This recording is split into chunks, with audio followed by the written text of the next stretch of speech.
Across the fertile plains of Cagayan Valley, farming has long been more than a livelihood. It is a way of life. Yet, for many farmers, the journey has never been easy. Over the years, climate change has emerged as a growing challenge to Philippine agriculture, particularly in Cagayan Valley, bringing crop damage, disrupted planting seasons, declining yields, increased rural poverty, and threats to food security.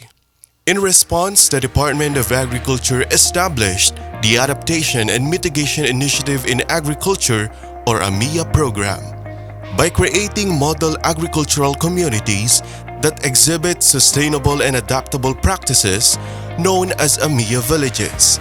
The AMIA program encourages the adoption of climate-resilient agriculture practices and technologies, with an emphasis on reaching the goal of the AMIA development pathway of building farming and fishing communities, livelihoods, and enterprises resilient to economic and climate shocks. To help farmers adapt and thrive, the Department of Agriculture through the AMIA program provided key interventions that improved farming efficiency and resilience. Buhay ko dati dito sa Lukban nung hindi pa dumating ang AMIA is talagang napakahirap. Kasi pag umpisa pa lang ng magtanim, inuutang na namin. Pero nung dumating ng AMIA, yun ang talagang nagpabago ng buhay ko kasi yung binigay nila na baboy, doon ang talagang, yun ang pinakamalaki na nagbago ang buhay. Mula ang programa ng AMIA dito sa Barangay Santa Victoria, 2018. Dito, ang mga pamumuhay ng mga magsasaka noon o nakatira dito sa village ay talagang napakahirap. Dahil umaasa lang tayo sa mga commodity na saka lang tayo magkakapera kapag katapos na ang anihan. Dito noon, di pa gaanong maganda ang rice natin noon. Sa maisan lang tayo kumikita. Tapos, wala pa yung mga bagong technology na tinuturo noon, ay tinuturo ngayon ng mga... Ako rin po yung nag-offer sa isang rotovitor po natin na bigay ng AMIA.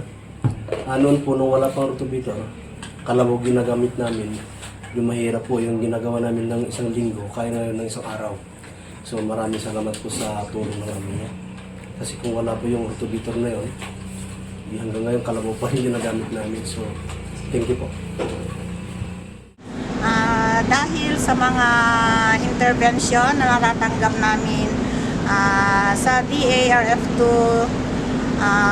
ang laki ng pinagbago ng aming association, ang pamumuhay ng mga farmers sa amin dahil andyan na yung mga intervention na kung kailangan na namin, andyan na agad yung mga kagamitan na hindi kagaya dati na kapos kami sa mga makinarya na kung kailangan na namin at handa na yung mga bukirin namin, wala kaming magamit agad, hindi gaya ngayon na andyan na yung mga traktor namin na agad magagamit.